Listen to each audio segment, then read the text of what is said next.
मुंबई महापालिकेसमोर आंदोलकांसाठी या आझाद मैदानात चिखल झाल्याने आंदोलक आता रस्त्यावर। आंदोलकांमुळे दक्षिण मुंबईत वाहतुकीची कोंडी। मनोज जरांगेंच्या उपोषणाचा दुसरा दिवस। सरकारकडून जरांगेंसोबत अद्याप चर्चा नाही। शिष्टमंडळ आज चर्चेसाठी येण्याची शक्यता। आरक्षण उपसमिती बैठकीनंतर चर्चेची शक्यता। मनोज जरांगेंचा आजही आझाद मैदानामध्येच मुक्काम। मुंबई पोलिसांकडून आंदोलनाला अटी शर्थींसह 1 दिवसाची वाढीव मुदत, तर मुदतवाढ देण्यामागे षडयंत्र असल्याची जरांगे पाटलांना शंका। मुंबईतलं मराठा आंदोलन 4 सप्टेंबरपर्यंत लांबवण्याची जरांगेंची रणनीती, तर बुधवारी आणखी आंदोलक मुंबईत आणणार असल्याची जरांगेंची ग्वाही। केंद्रीय गृहमंत्री अमित शहा विनोद तावडेंमध्ये चर्चा। मराठा आंदोलनासंदर्भात शहांनी तावडेंकडून घेतली माहिती।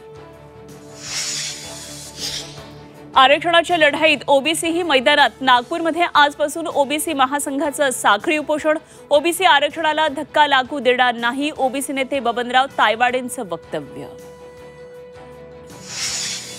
मराठा समाजाला ओबीसीतून आरक्षण नको, शिक्षण आणि नोकरीमध्ये आरक्षण हवं। भोसले घराण्याचे वंशज मुधोजी राजेंची मागणी। मनसे अध्यक्ष राज ठाकरे आज ठाणे दौऱ्यावर। ठाण्यामध्ये आज मनसे पदाधिकाऱ्यांचा मेळावा। आगामी निवडणुकांच्या पार्श्वभूमीवर मेळावा। आणि अमित शहांच्या मुंबई दौऱ्याचा आज दुसरा दिवस। आज अमित शहा लालबाग राजाचं घेणार दर्शन।